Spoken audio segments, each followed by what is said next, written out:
தென்னகத்தின் குரல் நேயர்கள் அனைவருக்கும் வணக்கம். இந்த தென்னகத்தின் குரல் யூடியூப் சேனலை தொடர்ந்து கண்டுகளிக்க சப்ஸ்கிரைப் செய்ய வேண்டுமாய் கேட்டுக்கொள்கின்றேன். நாம் இன்று பார்க்க இருப்பது நேற்றைய தினம் நடைபெற்ற கடைசி கட்ட தேர்தல், அதாவது 5 மாநில சட்டமன்ற தேர்தலானது நேற்று தான் கடைசி கட்ட தேர்தலாக மேற்கு வங்கத்தில் 2ஆம் கட்ட தேர்தல் நடைபெற்று முடிந்தது. அதன் பிறகு நேற்று மாலை தேர்தலுக்கு பிந்தைய கருத்து கணிப்பு என்ற பெயரில் பல ஆங்கில ஊடகங்களும் தமிழக ஊடகங்களும் கருத்து கணிப்புகளை வெளியிட்டனர். அவ்வாறு வெளியிடப்பட்ட அந்த கருத்து கணிப்புகளின் அடிப்படையில் மெஜாரிட்டியான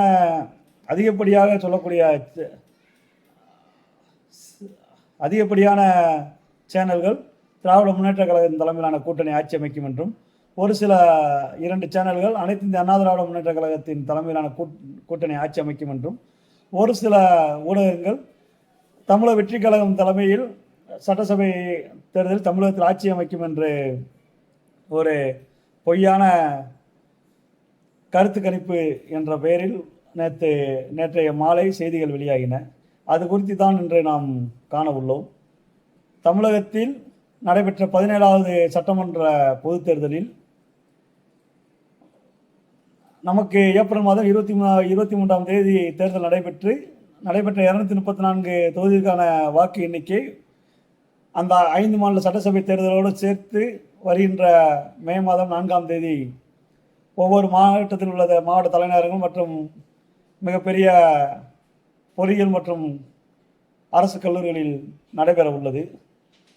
அவ்வாறு நடைபெற்று அதனுடைய முடிவுகள் காலை 11 மணி அளவிலே எந்த கூட்டணி தமிழகத்தில் ஆட்சி அமைக்கக்கூடும் என்பது குறித்து அனைத்து செய்திகளும் வெளியாகும் என்பதுதான் கள யதார்த்தம். ஆனால் தற்பொழுது நடைபெற்ற தேர்தலுக்கு பிந்தைய கருத்து கணிப்பு என்ற பெயரில் ஒவ்வொரு ஊடகங்களும் தங்களுக்கு ஏற்றாற்போல் பல செய்திகளை வெளியிட்டு வருகின்றன. அவ்வாறு வெளியிடக்கூடிய செய்திகள் உண்மைத்தன்மை உள்ளனவா என்பது குறித்து தான் இன்றைய நாம் ஆராய்ந்தோம். அந்த அடிப்படையில் வரக்கூடிய 2026ஆம் ஆண்டு சட்டமன்ற தேர்தலுடைய வாக்கு எண்ணிக்கை நடைபெறக்கூடிய இன்னும் 3 தினங்களில் இருக்கக்கூடிய மே 4ஆம் தேதி யார் ஆட்சி அமைப்பார்கள் என்பது தெள்ள தெளிவாக தெரிய வரும். அவ்வாறு தெரிய வந்தாலும் கூட எந்த அடிப்படையில் எந்த கூட்டணி தமிழகத்திலே ஆட்சியை பிடிக்கும் என்பது குறித்து தான் இன்று நாம் ஆராய்ந்து கொண்டிருக்கின்றோம். அந்த வகையில் 16வது சட்டமன்ற பொதுத் தேர்தலில் வெற்றி பெற்று தற்பொழுது ஆட்சியில் இருக்கக்கூடிய திராவிட முன்னேற்ற கழக கூட்டணி அதிகப்படியான ஊடகங்களில் 170 தொகுதி முதல் 180 தொகுதி வரை அந்த கூட்டணி வெற்றி பெற்று ஆட்சி அமைக்கும் என்பது சில ஊடகங்கள் கருத்துக்களாக தெரிவித்தன. சில ஊடகங்கள் தொங்கு சட்டமன்றம் உருவாகும் என்பது குறித்தும் தெரிவித்தன. சில ஊடகங்கள் அதிமுக தவிக தலைமையில் ஆட்சி ஏற்படும் என்பது குறித்து எல்லாம் தெரிவித்துள்ளனர். நாம் இன்று கேட்க விரும்புவது 2 கேள்விதான். அதிமுக தலைமையில் ஆட்சி ஏற்படுமா, திராவிட முன்னேற்ற கழகத்தின் சார்பில் ஆட்சி ஏற்படுமா, இல்லை இவர்கள் சொல்லுவது போல் தமிழக வெற்றி கழகத்தின் தலைமையில் தமிழகத்தில் ஆட்சி அமைக்கக்கூடிய ஒரு சூழல் உருவாகுமா என்றால் கண்டிப்பான முறையில் 2026 இந்த சட்டமன்ற தேர்தலில் திராவிட முன்னேற்ற கழகம் எதிர்பார்க்காத அளவிற்கு ஒரு வெற்றியை பெற்று தமிழகத்திலே ஆட்சியில் அமரக்கூடிய ஒரு சூழல் தான் இன்றைய நிலையில் உள்ளது. ஏன் அவ்வாறு சொல்கிறோம் என்றால் கடந்த கால தேர்தல் அனுபவங்களை வைத்துதான் அவ்வாறு நாம் சொல்லக்கூடிய ஒரு சூழ்நிலை உருவாகின்றது. ஏனென்றால் கடந்த 2001 முதல் 2006 வரை நடைபெற்ற செல்வி ஜெயலலிதா அவருடைய தலைமையிலான ஆட்சி என்பது தமிழகத்தில் எண்ணற்ற திட்டங்களை செயல்படுத்தினாலும் அது ஒரு அராஜக ஆட்சியாகவே தமிழகத்தில் நடைபெற்ற என்பதுதான் வரலாறு. காரணம், அந்த ஆட்சி காலத்தில் தான் தமிழகத்தில் எஸ்மா டெஸ்மா கோயில்களில் ஆடு கோழி பலியிடக்கூடாது, அதேபோல் செல்வி ஜெயலலிதா அவர்களை 4 தொகுதியில் வேட்புமனு தாக்கல் செய்து டான்சி வழக்கில் சிறை தண்டனை பெற்று முதல் முறையாக திரு ஓ பன்னீர்செல்வம் அவர்கள் தமிழகத்தின் முதலமைச்சராக பொறுப்பேற்ற காலமெல்லாம் அந்த ஆட்சி காலத்தில் தான் ஒன்று. அதற்கு அடுத்து நடைபெற்ற 2004 பாராளுமன்ற தேர்தலில் தமிழகத்தில் அந்த காலகட்டத்தில் தான் மதிமுக பொதுச் செயலாளர் வைகோ அவர்கள் பொடா சிறையிலே 18 மாத காலங்கள் வேலூர் சிறையில் அடைக்கப்பட்டிருந்தார் என்பதெல்லாம் கடந்த கால வரலாறு. இதனுடைய நீட்சியாகத்தான் அடுத்து நடைபெற்ற 2004 பாராளுமன்ற தேர்தலில் தமிழகத்தில் 40க்கு 40 பாராளுமன்ற தொகுதிகளை வெற்றி பெற்று அன்றுதான் முதல் முறையாக ஐக்கிய முற்போக்கு கூட்டணி என்று சொல்லக்கூடிய டாக்டர் மன்மோகன் சிங் அவர்கள் தலைமையிலான ஐக்கிய முற்போக்கு கூட்டணி ஒரு ஆட்சியை அமைத்து அதன் மூலம் தமிழகத்தில் 13 மத்திய அமைச்சர்களை பெற்ற வரலாறு எல்லாம் கடந்த கால வரலாறுகள் தான். அதன் அடிப்படையில் தான் தற்பொழுது இந்த தேர்தல் முடிவுகளும் அமையப் போகிறது. ஏன் அப்படி சொல்கிறோம் என்றால், அந்த 40க்கு 40 தொகுதிகளை வெற்றி பெற்ற திராவிட முன்னேற்ற கழக தலைமையிலான கூட்டணி 2006 சட்டமன்ற தேர்தலில் பெரும்பான்மை பெற்று ஆட்சி அமைக்க முடியவில்லை. அதற்கு காரணம் திரு தேமுதிக என்ற ஒரு புதிய கட்சி 2005ஆம் ஆண்டு தொடங்கி 2006ஆம் ஆண்டில் சட்டமன்ற தேர்தலில் போட்டியிட்டு அவ்வாறு போட்டியிட்ட திரு விஜயகாந்த் அவர்கள் மட்டும் விருத்தாச்சலம் தொகுதியில் வெற்றி பெற்று முதல் முறையாக அவர் சட்டமன்றத்தில் செல்லக்கூடிய ஒரு வாய்ப்பானது உருவானது.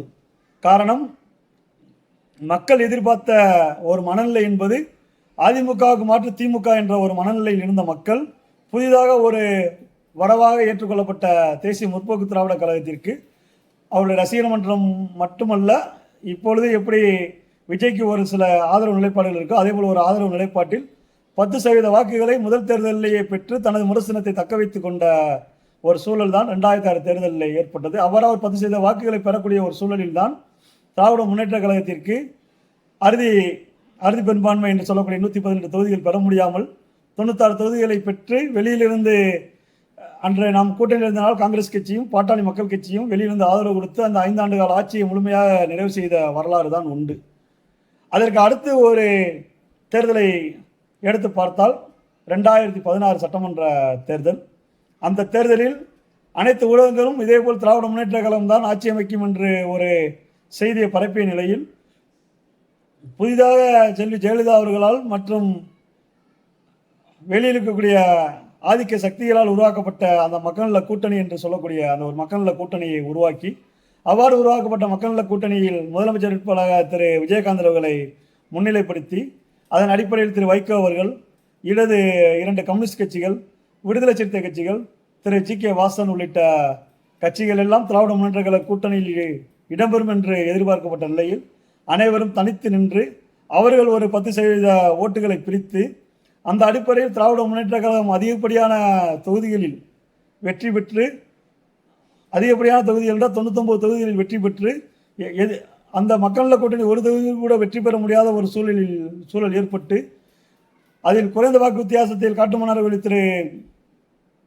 திருமாவளவர்கள் மட்டுமே 46 ஓட்டுகள் வித்தியாசத்தில் தோல்வியடையக்கூடிய ஒரு சூழலில் அந்த 2016 தேர்தலில் 50 தொகுதிகளில் 50 முதல் 2000 வாக்குகள் வித்தியாசத்தில் அனைத்து இந்திய அண்ணா திராவிட முன்னேற்ற கழகம் திராவிட முன்னேற்ற கழகம் வெற்றி பெற்று என்பதுதான் வரலாறு.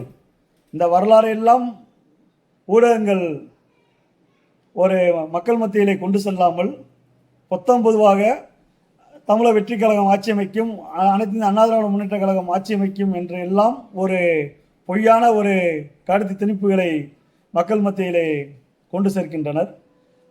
ஏன் நாம் மீண்டும் 2026 சட்டமன்ற தேர்தலில் 200 தொகுதி என்று முழங்கிய முத்துவேல் கருணாநிதி ஸ்டாலின் அவருடைய ஆட்சி மீண்டும் 200 தொகுதிகளுக்கு மேல் வெற்றி பெற்று தமிழகத்தில் ஆட்சி அமைக்கும் என்று உறுதியாக சொல்கிறோம் என்றால், நடக்கக்கூடிய இந்த நடைபெற்ற இந்த தேர்தலில் திமுகவுக்கு மாற்று அதிமுக என்று ஒரு சூழல் இருந்த நிலையில், அவ்வாறு இருந்தால் திமுக என்பது ஆளுங்கட்சியாகவும் அனைத்து இந்திய அண்ணா திராவிட முன்னேற்ற கழகம் என்பது எதிர்க்கட்சியாகவும் தான் செயல்பட்ட ஒரு சூழலில் ஆளுங்கட்சிக்கு எதிரான மனநிலையை அப்படியே மக்கள் எதிர்க்கட்சியாக இருக்கக்கூடிய அனைத்து இந்திய அண்ணா திராவிட முன்னேற்ற கழகத்திற்கு தான் மக்கள் வாக்களிப்பார்கள் என்ற ஒரு சூழ்நிலை இருந்த பொழுது 2024 புதிதாக தமிழக வெற்றி கழகம் என்ற ஒரு கட்சியை உருவாக்கி அதன் மூலம் தேர்தல் களத்தில் நின்று மக்கள் மற்றும் அனைத்து கட்சியும் எதிர்பார்க்காத அளவிற்கு இன்று திரு விஜய் அவர்கள் ஓட்டுகளை பிரித்துள்ளார் என்பதுதான் தற்போதைய கள நிலவரமாக உள்ளது. ஏனென்றால் அந்த ஓட்டுகள் அனைத்தும் திராவிட முன்னேற்ற கழகத்தில் இருந்தும் சென்றிருக்கின்றது, அனைத்து இந்திய அண்ணா திராவிட முன்னேற்ற கழகத்தின் இருந்தும் சென்றிருக்கின்றது. திராவிட முன்னேற்ற கழகத்திலிருந்து சென்ற ஓட்டுகள் ஒரு குறிப்பிட்ட சதவீத ஓட்டுகள், குறிப்பிட்டு சொல்ல போனால் ஒரு 10% ஓட்டுகள் திராவிட முன்னேற்ற கழகத்திற்கு செல்ல வேண்டிய ஓட்டுகள் தமிழக வெற்றி கழகத்திற்கு சென்றிருக்கலாம். ஆனால் திராவிட முன்னேற்ற கழகம் வேண்டாம், நாம் அனைத்து அண்ணா திராவிட முன்னேற்ற கழகத்திற்கு வாக்களிப்போம் என்று எண்ணிய மக்கள் எல்லாம் சிறியவர்கள் முதல் நாம் எதிர்பார்த்த ஒன்றே ஒன்றுதான், 18 வயது முதல் 25 வரை உள்ள வாக்காளர்கள் தான் தமிழக வெற்றி கழகத்திற்கு வாக்களிப்பார்கள் என்றுதான் நாம் முழுமையாக எண்ணினோம். ஆனால் இன்றைய கள நிலவரத்தை பார்க்கும் பொழுது அனைத்து வயது தரப்பு மக்களும் தமிழக வெற்றி கழகத்திற்கு வாக்களித்து உள்ளார்கள். ஆகையால் அவர்கள் வெற்றி பெற்று ஆட்சி அமைக்க முடியுமா என்றால் கண்டிப்பாக முடியாது. ஏனென்றால் திமுகவுக்கு எதிர்ப்பாக உள்ள ஓட்டுக்களை ஒரு சாரார் பிரித்தால் மட்டுமே அந்த ஓட்டுகள் மூலம் ஒருவர் பயன்பெற்று ஆட்சி அமைக்க முடியும். அந்த திமுகவுக்கு எதிராக உள்ள ஓட்டுக்களை 2 சாரார், அனைத்து இந்திய அண்ணா திராவிட முன்னேற்ற கழகமும் பிரித்துள்ளது, தமிழக வெற்றி கழகமும் அந்த ஓட்டுகளை பிரித்துள்ளது. சில தொகுதிகளில் நாம் ஆராய்ந்து பார்க்கும் பொழுது நம்மளுக்கு தெரிய வந்த ஒரு முக்கியமான ஒரு இது, 2005 திரு விஜயகாந்த் அவர்கள் வட மாவட்டங்களில் தான் அதிகமான ஓட்டுகளை பிரித்து திமுக வெற்றிக்கு பாதகத்தை ஏற்படுத்தினார். ஆனால் திரு விஜய் அவர்கள் தென் மாவட்டங்கள் மற்றும் டெல்டா மாவட்டங்கள், கொங்கு மாவட்டங்கள் உட்பட தமிழகத்தில் அனைத்து மாவட்டங்களும் பரவலான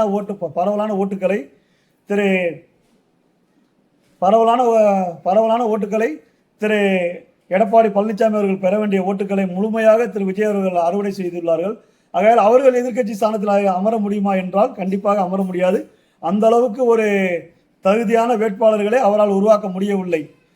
இன்னைக்கு ஊடகங்கள்லாம் சொல்கிறது, காரைக்குடியில் பிரபு, ஏலம்பூரில் ராஜ்மோகன், அதேபோல் வில்லிவாக்கத்தில் ஆதவ் அர்ஜுனா, திருப்பரங்குன்றத்தில் சிடி நிர்மல்குமார், அதேபோல்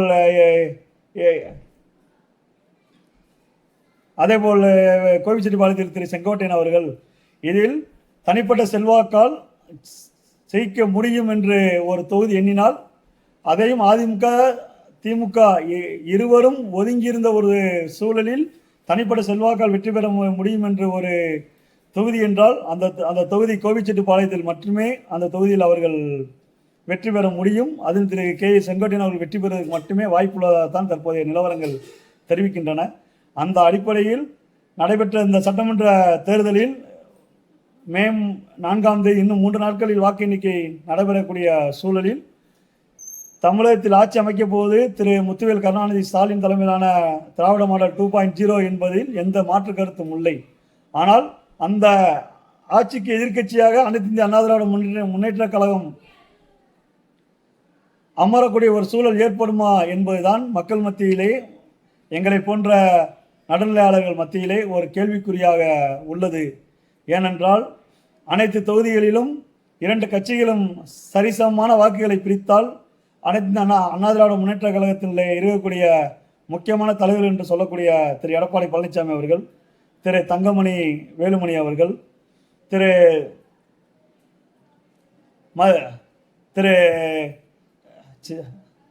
மற்றும் சில முன்னாள் அமைச்சர் பெருமக்கள் மட்டுமே செய்யக்கூடிய ஒரு சூழலில், அதுவும் அவர்களுடைய தனிப்பட்ட செல்வாக்கால் அவர்கள் மக்கள் மத்தியிலே கொண்டிருக்கக்கூடிய மக்கள் தொடர்பின் அடிப்படையில் மட்டுமே அவர்கள் வெற்றி பெறக்கூடிய ஒரு வாய்ப்பு இருப்பதுதான் கருதப்படுகின்றது.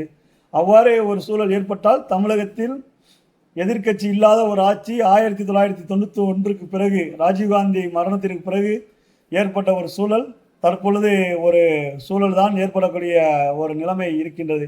நீங்கள் வேண்டால் கேட்கலாம், ஏன் காங்கிரஸ் கட்சிக்கு 28 தொகுதி ஒதுக்கப்பட்டுள்ளது, அவர்கள் 25 தொகுதி வெற்றி பெற்றால் அவர்கள் எதிர்க்கட்சி வரிசையில் அமர முடியும் என்று.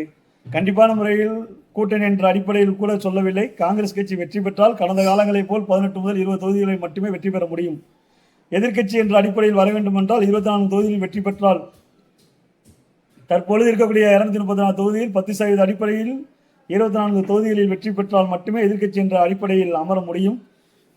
இந்த ஒரு சூழல் தமிழக வெற்றி கழகத்திற்கு உறுதியான முறையில் ஏற்படாது. ஏற்படக்கூடிய ஒரு சூழல் முன்னாள் அமைச்சர்கள், அஇஅதிமுக முன்னாள் அமைச்சர்களுடைய தனிப்பட்ட செல்வாக்கால் ஏற்பட்டால் மட்டுமே, ஒரு குறிப்பிட்ட தொகுதிகளில் 25 தொகுதிகளில் வெற்றி பெற்றால் மட்டுமே அவர்களால் எதிர்க்கட்சி வரிசையில் அமர முடியும். இல்லை என்றால் எதிர்க்கட்சி இல்லை என்ற ஒரு சூழலில் தமிழக சட்டமன்றம் கிட்டத்தட்ட 35 ஆண்டுகளுக்கு பிறகு ஒரு சூழலை தமிழக சட்டமன்றம் பார்க்க போகின்றது என்பதுதான் தற்போதைய கள நிலவரமாக உள்ளது. ஆகையால் தேர்தலுக்கு பிந்தைய கருத்து கணிப்பு என்பது ஒரு கருத்து திணிப்பாகவே தான் பார்க்கின்றோம். காரணம், இத்தனை தரவுகள் அடிப்படையில் தான் நாம் மீண்டும் மக்களிடத்திலே கொண்டு சேர்க்கின்றோம். எப்படி 2006 திராவிட முன்னேற்றக் கழகம் தனிப்பெரும்பான்மை இல்லாத ஒரு ஆட்சி ஏற்பட்டது காரணம் திரு விஜயகாந்த் அவர்கள் என்பதில் எந்த மாற்று கருத்தும் இல்லை. ஏனென்றால் அவர் பிரித்தது 10% வாக்குகள் தான். ஆனால் இன்று விஜய் அவர்கள் பிரிக்க போகிறது 30% வாக்குகளை, 25 முதல் 30% வாக்குகளை விஜய் அவர்கள் பிரிக்கப் போகிறார். அதே வாக்குகளை தான் அனைத்து இந்திய அண்ணா திராவிட முன்னேற்றக் கழகமும் பெறப்போகின்றது. மேற்கொண்டு 35 முதல் 40% வாக்குகளால் திராவிட முன்னேற்றக் கழகம் பெறப்போகின்றது. 5 முதல் 8% வாக்குகளை நாம் தமிழர் கட்சி பெறப்போகின்றது. மற்ற 5% வாக்குகளை தான் நோட்டாவும் மற்றும் இதர சுயேட்சை வேட்பாளர்களும் பெறப்போகிறார்கள். இதற்கு தென் மாவட்டம் மற்றும் டெல்டா மாவட்டங்களில் திமுக முழுமையாக அறுவடை செய்வதற்கு ஒரு முக்கிய காரணம் திருமதி சசிகலா அவர்களுடைய அனைத்து இந்திய புரட்சித்தலைவர் மக்கள் முன்னேற்ற கழகமும் ஒரு காரணம் என்பதுதான் வரலாறாக உள்ளது. ஏனென்றால் அவர்கள் சமூகம் சார்ந்து எங்கெங்கே ஓட்டுகள் அதிகப்படியாக இருக்கின்றதோ அந்த தொகுதிகளில் 50 தொகுதிகளில் முன்னாள் அமைச்சர்களையும் சசிகலா அவர்களை பழிவாங்கி அனைத்து இந்திய அண்ணா திராவிட முன்னேற்ற கழகத்தில் இன்று இருக்கக்கூடிய எதிர்க்கட்சி துணைத் தலைவர் திரு ஆர் உதயகுமார் அவர்கள், அதேபோல் எங்களது தென் மாவட்டங்களில் இருக்கக்கூடிய முக்கிய முன்னாள் அமைச்சர் பெருமக்களையும், மதுரையில் இருக்கக்கூடிய திரு ராஜன் செல்லப்பா உள்ளிட்ட தென் மாவட்டங்கள் மற்றும் மத்திய மாவட்டத்தில் இருக்கக்கூடிய முன்னாள் அமைச்சர் காமராஜ் உள்ளிட்ட முன்னாள் அமைச்சர் பெருமக்களை தோற்கடிப்பதற்கு அவர்களுடைய 50 தொகுதி வேட்பாளர்களும் திராவிட முன்னேற்ற கழக வெற்றிக்கு உதவுவார்கள் என்பதுதான் இன்றைய கள நிலவரமாக உள்ளது. ஆகையால் கருத்து கணிப்பல்ல, இது கருத்து திருப்பு என்பதுதான் தங்களுடைய கருத்தாக உள்ளது. நன்றி.